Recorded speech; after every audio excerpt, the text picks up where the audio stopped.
The deficit for 2022-23 is now forecast to be $36.9 billion, an improvement of $41.1 billion. But while the temporary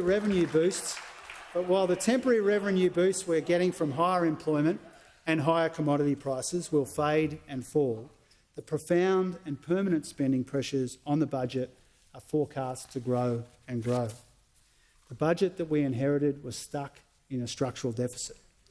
So our job in the short term is to limit growth in spending, especially while inflation is high, return as much of our revenue upgrades as we can to the bottom line, and focus new spending on investments that grow the capacity of the economy. And this budget does that.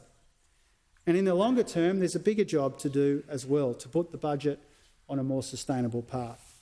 But tonight we take the first step with a budget repair package that delivers $28.5 billion in improvements over the next 4 years.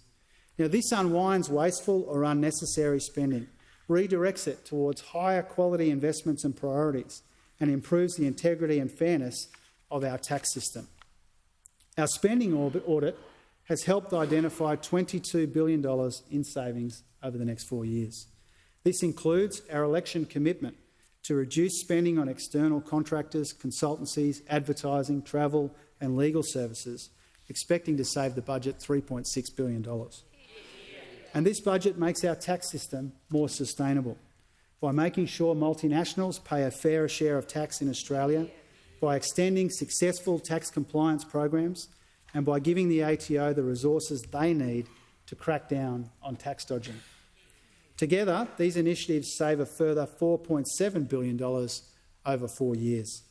Now, this is just the beginning of our budget repair work, and it's just the beginning of the conversation that we need to have as a country about our economic and fiscal challenges and about the choices that we need to make on what is affordable and what is fair, so we can pay to service the debt that was left to us when borrowing costs are the fastest growing budget pressure, rising at more than 14% a year over a decade, and so we can pay for the things that Australians value most. Speaker, our priorities speak to who we are as a country, how we care for each other and how we protect each other. We choose to pay for better hospitals and healthcare. This budget invests $6.1 billion in hospitals, in Medicare, in extending COVID-19 support and expanding access to healthcare in the suburbs and regions of our great country. We choose to pay for better aged care and better wages for those giving care. This budget invests more than $2.5 billion to put nurses back into nursing homes, improve the quality of food and respond to the recommendations of the Royal Commission. We choose dignity for Australians with a disability. This budget begins the task of repairing the NDIS and securing its future. And we choose to defend our nation against current and future threats.